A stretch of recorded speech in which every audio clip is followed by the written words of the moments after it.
ನಿಮ್ಮ ಜೀವನದಲ್ಲಿ ನೀವು ಗೋಶಾಲೆ ಶುರು ಮಾಡಿದಾಗ ನಿಮ್ಮಲ್ಲಿ ಏನಾದ್ರು ಇಂಪ್ರೂವ್ಮೆಂಟ್ಸ್ ಕಾಣಿಸಾಯ್ತಾ? ಸರ್, ಒಂದು ಹೆಲ್ತ್ ವೈಸ್ ಭಾಳ ಬೆನಿಫಿಟ್ ಇದೆ. ನಂದಿರ್ಬೋದು, ನಮ್ಮ ಮಿಸಸ್ ಇರ್ಬೋದು, ನಮ್ಮ ಮಗಳಿರ್ಬೋದು, ಭಾಳ ಹೆಲ್ತ್ ವೈಸ್. ಅಂದರೆ ನಾವು ಯಾವಾಗ ನಮ್ಮ ಇದನ್ನ ಹಾಲನ್ನ ಕುಡಿಯೋಕ್ಕೆ ಶುರು ಮಾಡ್ತಲ್ಲ ಅವಾಗಿಂದ ನಮಗೆ ಹೆಲ್ತ್ ವೈಸ್ ಭಾಳ ಬೆನಿಫಿಟ್ ಇದೆ. ಈಗ ಪಬ್ಲಿಕ್ ಏನಾದರೂ ಡೊನೇಟ್ ಮಾಡ್ತೀವಿ ಅಂದರೆ ಈಗ ಒಂದು ಅಮೌಂಟ್ ಆಗಿರ್ಬೋದು ಅಥವಾ ಒಂದು ಏನಾದರೂ ಸ್ಕೂಲ್ಗೆ ಹುಲ್ಲಾಗಿರ್ಬೋದು ಆ ಥರ ಡೊನೇಷನ್ ಮಾಡಿಸ್ಕೋತೀರಾ ಸರ್? ಅದೇ ಸರ್, ನಾನು ಡೊನೇಷನ್ ಅಂತ ಪದನ ಉಪಯೋಗ ಮಾಡಲ್ಲ. ಹೇಳ್ತಾರಲ್ಲ, ನಮ್ಮದು ಮತ್ತೆ ನಮ್ಮ ಮುಂದಿನ ಜನ್ರೇಷನ್ ಹೆಲ್ತ್ಗೋಸ್ಕರ ನಾವು ಸೇವೆ ಮಾಡಬೇಕು. ಅದಕ್ಕೋಸ್ಕರ ನಾನು ಒಂದು ಸೇವೆ ಮಾಡಿದ್ದೀನಿ. ಅಂದರೆ ಈ ಗೋಮಯ ಕ್ರಾಂತಿ ಅಂತ ಒಂದು ಪ್ರೋಗ್ರಾಮ್ ಮಾಡಿದ್ದೀನಿ. ಇದರ ಉದ್ದೇಶ ಏನಂದರೆ ಈ ಕ್ಷೀರಕ್ರಾಂತಿ ಅಂತ ಮಾಡಿ ಹಾಲಿನ ಉತ್ಪತ್ತಿನ ಜಾಸ್ತಿ ಮಾಡೋದು. ಇದು ಮಾಡಾದ್ಮೇಲೆ ನಮ್ಮದು ಭೂಮಿ ಫಲವತ್ತತೆ ಹಾಳಾಗೋಯ್ತು, ಮತ್ತು ಎಲ್ಲರದು ಹೆಲ್ತ್ ಹಾಳಾಗೋಯ್ತು. ಏನಕ್ಕಂದರೆ ನಾವು ಹೇಗೆ A1 ಮಿಲ್ಕ್ ಕೊಡ್ತಾ ಇದ್ದೀವಲ್ಲ, ಈ HF ಹಸುಗಳು, ಅದರಿಂದ ನಮಗೆ ಕಾಯಿಲೆಗಳು ಜಾಸ್ತಿ ಬರ್ತಾ ಇದೆ. ಮತ್ತು ನಮಗೆ ಕೃಷಿಗೆ ಉಪಯೋಗ ಮಾಡೋದಕ್ಕೆ ಗೋಮಯ ಇಲ್ಲ ಅಷ್ಟೊಂದು. ಅದಕ್ಕೋಸ್ಕರ ನಾನೇನು ಮಾಡಿದೆ, ನಮ್ಮ ಗೋಶಾಲೆಯಿಂದ ಗೋಮಯ ಕ್ರಾಂತಿ ಅಂತ ಒಂದು ಪ್ರೋಗ್ರಾಮ್ ಮಾಡಿದ್ದೀವಿ. ಇದ್ರ ಫಸ್ಟ್ ಸ್ಟೆಪ್ಪಲ್ಲಿ ನಾವು ಒಂದು ಸಂಘ ಮಾಡ್ಕೊಂಡಿದ್ದೀವಿ. ಅಂದರೆ ದೇಸಿ ಗೋಮಾತಾ ಸೇವಾ ಸಮಿತಿ ಅಂತ. ಏನಕ್ಕಂತ ಎಕ್ಸಾಂಪಲ್, ಈಗ ಒಬ್ಬೊಬ್ಬರಿಗೆ ಒಂದೊಂದು ಇಂಟ್ರೆಸ್ಟ್ ಇರುತ್ತೆ. ಪ್ರತಿಯೊಬ್ಬರಿಗೂ ಡೊನೇಷನ್ ಕೊಡಿ, ಅಮೌಂಟ್ ಕೊಡಿ ಅಂತ ಕೇಳೋದು ತಪ್ಪಾಗುತ್ತೆ. ಆದರೆ ನಾವು 10 ಸೇವೆನ 10 ಕ್ಯಾಟಗರಿ ಮಾಡಿದ್ದೀವಿ. ಅದರಲ್ಲಿ ಒಂದು ಸೇವೆ ಅಂದರೆ, ಈಗ ನೀವು ಯೂಟ್ಯೂಬ್ ಚಾನಲಲ್ಲಿ ವಿಡಿಯೋ ಮಾಡ್ತಾ ಇದ್ದೀರಾ, ಇದ್ರ ಉದ್ದೇಶ ನಮ್ಮ ದೇಶೀಯ ಗೋಮಾತೆ ಬಗ್ಗೆ ಇನ್ಫಾರ್ಮೇಷನ್ನ ಜನರಿಗೆ ತಿಳಿಸ್ಬೋದು. ಇದು ಒಂಥರ ಸೇವೆನೇ. ಇದಕ್ಕೆ ನಾವು ನಾರದ ಸೇವೆ ಅಂತ ಹೆಸರು ಇಕ್ಕಿದ್ದೀವಿ. ಇದು ಇಂಟೆನ್ಷನ್ ಏನಂದರೆ, ಪ್ರತಿಯೊಂದು ಜನಗಳಿಗೆ ಇದ್ರ ಬಗ್ಗೆ ಇನ್ಫಾರ್ಮೇಷನ್ ನಾವು ಅವೇರ್ನೆಸ್ನ ಕ್ರಿಯೇಟ್ ಮಾಡಬೇಕು. ಈ ಥರ ಇದೊಂದು ಸೇವೆ ಇದೆ. ಎರಡನೇ ಸೇವೆ ಹೇಳಿದ್ರೆ, ಒಂದು ಯಾರು ನಮಗೆ ಸಾಕ್ತಾರಲ್ಲ, ಅಂದರೆ ಈಗ ನಾವು ಗೋಶಾಲೆ ಇರ್ಬೋದು, ರೈತರಾಗ್ಬೋದು, ನಮ್ಮ ದೇಸಿ ಗೋಮಾತೆ ಯಾರು ಸಾಕ್ತಾರಲ್ಲ ಅವರಿಗೆ ಕಾಂಟ್ರಿಬ್ಯೂಷನ್ ನೀವು ಮಾಡ್ಬೋದು. ನಾನು ಏನು ಮಾಡ್ತೀನಿ, ಪ್ರತಿಯೊಂದು ಸೇವೆಗೂ ಒಂದು ಮಿನಿಮಮ್ ರೆಸ್ಪಾನ್ಸಿಬಿಲಿಟಿ ಅಂತ ಕೊಟ್ಟಿದ್ದೀನಿ. ಎಕ್ಸಾಂಪಲ್ ಹೇಳಿದ್ರೆ, ಈಗ ನೀವು ಇದ್ರ ಬಗ್ಗೆ ಪ್ರಚಾರ ಮಾಡ್ತಾ ಇದ್ದೀರಂದರೆ ಅಟ್ಲೀಸ್ಟ್ ನೀವು ಡೈಲಿ 1 hour ಇದಕ್ಕೆ ಟೈಮ್ನ ಕೊಡಬೇಕು. ಕೊಡೋಕ್ಕಾಗಲ್ಲ ಅಂದರೆ ಅಟ್ಲೀಸ್ಟ್ 1 day ವೀಕ್ಲಿ, ಇದು ಮಿನಿಮಮ್ ರೆಸ್ಪಾನ್ಸಿಬಿಲಿಟಿ. ಮತ್ತು ಎರಡನೇದು ಈಗ ಕರ್ಣ ಸೇವೆ ಅಂತ ಸರ್. ಕರ್ಣ ಅಂದರೆ ಅಂದ್ಬಿಟ್ಟು ದಾನ ಮಾಡೋದು, ಮತ್ತೆ ಏನು ಎಕ್ಸ್ಪೆಕ್ಟ್ ಮಾಡಲ್ಲ ಅಂತ.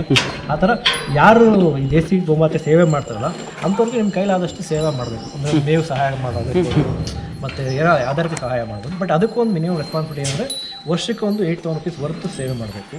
ಮತ್ತು ಮೂರನೇ ಸರ್, ಈಗ ನಮ್ಮ ರೈತರಿಗೆ ಮೇನ್ ಪ್ರಾಬ್ಲಮ್ ಫೇಸ್ ಮಾಡ್ತಾ ಇರೋದು ತನ್ನ ಬೆಳೆ ಆಗ್ಬೋದು, ಈಗ ಯಾವುದೋ ಪ್ರಾಡಕ್ಟ್ ಆಗ್ಬೋದು ಸೇಲ್ ಮಾಡೋಕ್ಕೆ ಮಾರ್ಕೆಟಿಂಗ್.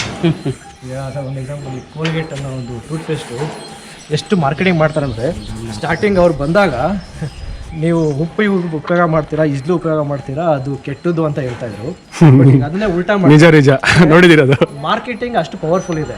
ನಮ್ಮ ರೈತರಿಗೆ ಮೇನ್ ಪ್ರಾಬ್ಲಮ್ ಮಾರ್ಕೆಟಿಂಗ್ ಮಾಡೋಕ್ಕಾಗಲ್ಲ. ಅದರಿಂದ ಅದಕ್ಕೂ ಸಹಾಯ ಮಾಡ್ಬೋದು. ಅಂದರೆ ಅದನ್ನು ಉದ್ದಿಮೆಯಾಗಿ ಮಾಡಿ, ಯಾರು ಇಂಟ್ರೆಸ್ಟ್ ಇರುತ್ತಲ್ಲ ಇನ್ವೆಸ್ಟ್ ಮಾಡಿ ಮಾರ್ಕೆಟಿಂಗ್ ಮಾಡಿ ಈ ಪ್ರಾಡಕ್ಟ್ನ ಸೇಲ್ ಮಾಡಿಕೊಟ್ಟಾಗ ಅವ್ರಿಗೂ ಒಂದು ಸ್ವಲ್ಪ ಅನುಕೂಲ ಆಗುತ್ತೆ. ಅಂದರೆ ಬಿಸ್ನೆಸ್ ಅಂದರೆ ಸರ್, ಈಗ ಸ್ಕೂಲ್ ಎಲ್ಲ ನೋಡ್ದೋ, ಸುಮಾರು ಗೋತಳಿಗಳನ್ನೆಲ್ಲ ನಾನು ಇವತ್ತು ನೋಡ್ದೋ, ಮಲ್ನಾಡ್ ಗಿಡ ಆಗಿರ್ಬೋದು, ಕಾಂಕ್ರೇಜ್ ಆಗಿರ್ಬೋದು.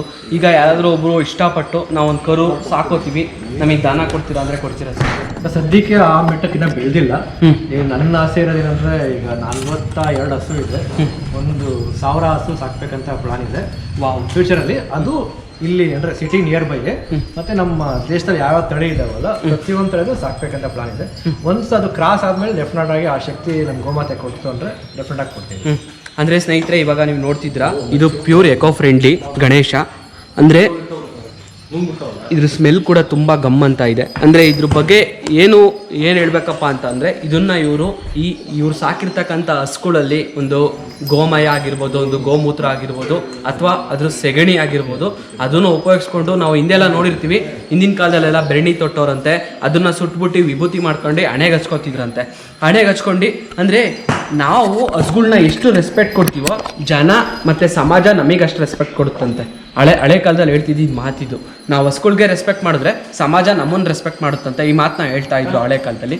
ಇವತ್ತು ಈ ಗಣಪತಿನ ಅಂದರೆ ನಾವೀಗ ಒಬ್ಬರು ಬರ್ತಡೇಗೆ ಹೋಗ್ತೀವಿ, ಒಂದು ಮದುವೆಗೆ ಹೋಗ್ತೀವಿ, ಒಂದು ಫಂಕ್ಷನ್ಗೆ ಹೋಗ್ತೀವಿ, ಏನಕ್ಕೆ ಒಂದಕ್ಕಾಗಲಿ ಗಿಫ್ಟ್ನ ಅನ್ನೋದನ್ನ ಕೊಡ್ತೀವಿ. ಇದು ನೋಡಿ, ಈ ಥರ ಗಿಫ್ಟ್ ಪ್ಯಾಕ್ ಥರ ಮಾಡಿಕೊಡ್ತಾರೆ ಇವರು, ಗಿಫ್ಟು ಅಂತ ಕೊಡ್ತೀವಿ. ಇವ್ರು ಹೇಳೋದೇನಪ್ಪ ಅಂತ ಅಂದರೆ, ಒಂದು ಮ್ಯಾನುಫ್ಯಾಕ್ಚರಿಂಗಿಗೆ ನಮಗೆ ಫಾರ್ ಎಕ್ಸಾಂಪಲ್ಲು ಒಂದು 60 ರೂಪಾಯಿ ಖರ್ಚಾಗ್ತು ಅಂದರೆ ನಾವು ಅದನ್ನು 120 ರೂಪಾಯಿಗೆ ಮಾರ್ತೀವಿ ಅಂತ ಹೇಳ್ತಾರೆ. ಏನಕ್ಕಪ್ಪ ಅಂತ ಅಂದರೆ 60 ರೂಪಾಯಿ ಮ್ಯಾನುಫ್ಯಾಕ್ಚರಿಂಗ್ ಖರ್ಚು, ಇನ್ನು 60 ರೂಪಾಯಿ ನಾವು ಸಾಕ್ತಿರ್ತಕ್ಕಂಥ ಗೋವುಗಳಿಗೆ ಬಳಸ್ಕೊಳ್ತೀವಿ ಅಂತ ಅವ್ರು ಹೇಳ್ತಿದ್ದಾರೆ ನನಗೆ ಖರ್ಚಾಗದೆ 60 ರೂಪಾಯಿ, ನಾನು 120 ಕೊಡ್ತೀನಿ, ಇನ್ನು 60 ರೂಪಾಯಿ ನಾವು ಇದಕ್ಕೆ ಮಾಡ್ಕೋತೀವಿ ಅಂತ ಅವರು ಹೇಳ್ತಾ ಇದ್ದಾರೆ. ನೀವೇನು ಮಾಡಬೇಕಪ್ಪ ಅಂತ ಅಂದರೆ ಈ ಸ್ಕ್ರೀನ್ ಮೇಲೆ ಅವ್ರ ನಂಬರ್ ಕೂಡ ಹಾಕಿದ್ದೀನಿ, ಮತ್ತು ಡಿಸ್ಕ್ರಿಪ್ಷನಲ್ಲೇ ಅವ್ರ ಲೊಕೇಶನ್ ಕೂಡ ಕೊಟ್ಟಿರ್ತೀನಿ.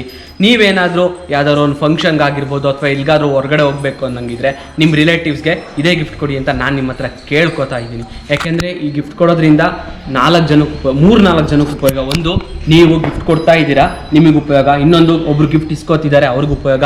ಇನ್ನೊಂದು, ಗಿಫ್ಟ ಮಾರ್ತಿದ್ದಾರೆ, ಇವ್ರಿಗೆ ಉಪಯೋಗ. ಇನ್ನೊಂದು, ಇಲ್ಲಿ ಗೋಶಾಲೆಯಲ್ಲಿ ಹಸುಗಳಿಗೆ ಆಹಾರಕ್ಕೆ ಉಪಯೋಗ. ಈ ಮಾತನ್ನು ನಾನು ನಿಮಗೆ ಹೇಳ್ತಿದ್ದೀನಿ. ಸರ್, ಇನ್ನೇನಾದ್ರು ಹೇಳ್ತೀರಾ ಸರ್?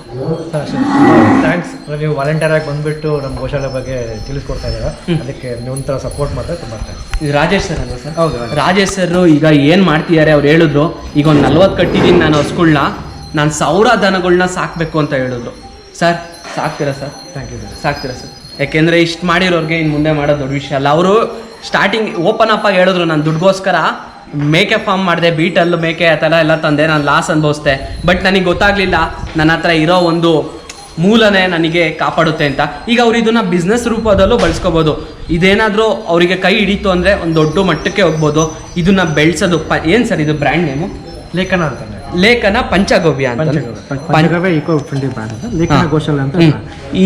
ಈ ಥರ ಎಷ್ಟೋ ಬ್ರ್ಯಾಂಡ್ಗಳನ್ನ ನಮ್ಮ ಕರ್ನಾಟಕ ಜನರಾದ ನೀವು ಬೆಳೆಸಿದ್ದೀರಾ.